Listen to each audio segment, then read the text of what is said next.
যার মাধ্যমে কোনো অসাংবিধানিক পন্থায় কেউ যদি ক্ষমতা গ্রহণ করে তাহলে তিনি সর্বোচ্চ রাষ্ট্রীয় শাস্তি কে করবে, এটাকে আদালত বলেছে এটা সম্পূর্ণ সংবিধানের সঙ্গে অসঙ্গতিপূর্ণ এবং এটা সম্পূর্ণভাবে অস্পষ্ট।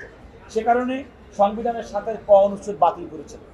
সংবিধানের সাথে খ অনুচ্ছেদের মাধ্যমে বলা হয়েছিল যে কতগুলো সংবিধানের অনুচ্ছেদ যেগুলো পরবর্তী কোনো সংসদও বাতিল করতে পারবে না। আদালত তার পর্যবেক্ষণে বলেছেন একটা সংসদ তার পরবর্তী সংসদকে এই মর্মে বাধ্য করতে পারেন না তারা কোনটা করবেন কি করবেন না, কারণ কনস্টিটিউশন সংবিধান হচ্ছে একটি লিভিং ডকুমেন্ট। সময় এবং স্থানের পরিবর্তনের ক্ষেত্রে সংবিধানের সংশোধনের প্রয়োজন হতে পারে, সেই কারণে সেটি আদালত বাতিল করেছেন। আদালত বাতিল করেছেন সংবিধানের 44-এর 2 অনুচ্ছেদ, যে অনুচ্ছেদের মাধ্যমে দেশের সর্বোচ্চ আদালত সুপ্রিম কোর্টের হাইকোর্ট বিভাগের সাংবিধানিক প্রশ্নের বিচার করার যে ক্ষমতা, সেই ক্ষেত্রে সেই ক্ষমতাটা নিম্ন আদালতকে দেওয়ার প্রচেষ্টা চালানো হয়েছে। আদালত সেটা বলেছেন যে আমাদের সংবিধান অনুযায়ী বাংলাদেশের সুপ্রিম কোর্ট হচ্ছে একটি কোর্ট এবং সুপ্রিম কোর্ট হচ্ছে সংবিধানের গার্ডিয়ান। সুতরাং এই সুপ্রিম কোর্টের যে গার্ডিয়ানশিপ সংবিধানের 101 এবং 102 অনুচ্ছেদের মধ্যে দেওয়া হয়েছে, 44 অনুষ্ঠানের নিম্নতম এবং অধস্তন আদালতকে সেটা দেওয়ার কোনো সুযোগ নেই। সুতরাং সেটি বাতিল করেছেন।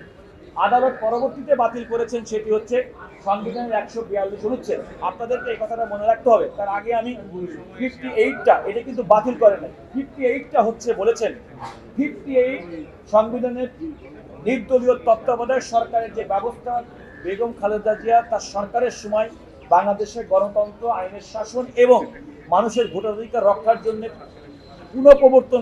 প্রবর্তন করেছিলেন, সেইটা বাতিল করাটা সম্পূর্ণ অসাংবিধানিক। আদালতের পর্যবেক্ষণে বলেছে এই নিরপেক্ষ তত্ত্বাবধায়ক সরকার ব্যবস্থা না থাকার কারণে জানুয়ারি 2018 নির্বাচন, 2024-এর নির্বাচন, 18 নির্বাচন, পূর্বা 3টে নির্বাচনে জনগণের কোনো ইচ্ছার প্রতিফলন ঘটে নাই, জনগণ ভোট দিতে পারে নাই। সুতরাং এই সংবিধান যেহেতু জনগণের ইচ্ছার প্রতিফলন, জনগণ যেহেতু ভোট দিতে পারে নাই, তত্ত্বাবধায়ক ব্যবস্থার মাধ্যমে যেহেতু জনগণের ভোট দেওয়ার বিষয়টি সুনিশ্চিত হয়েছিল, সুতরাং এটি আমাদের সংবিধানের বেসিক স্ট্রাকচার হিসেবে গঠিত হয়েছে। সুতরাং সেটা পরিবর্তন করা যাবে না।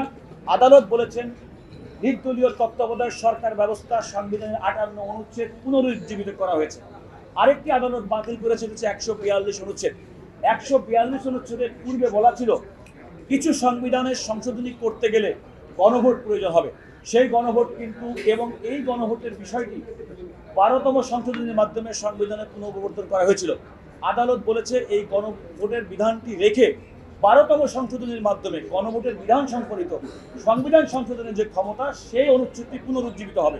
অর্থাৎ পঞ্চদশ সংশোধনীর মাধ্যমে বিগত শেখ হাসিনা সরকার পঞ্চদশ সংশোধনীর মাধ্যমে সংবিধান সংশোধন করার যে ক্ষমতা তার পছন্দ মতো করে নিজস্ব দলিল করার যে বন্দোবস্ত করেছিল, সেটিকে বাতিল করে সংবিধানকে জনগণের সরকার হিসেবে জনগণের ইচ্ছা আকাঙ্ক্ষার প্রতিফলন হিসেবে গঠন করার জন্য আদালত সেটাকে পুনরুজ্জীবিত করেছে।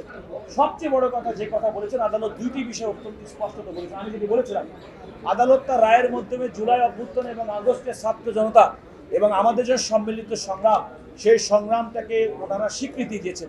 1।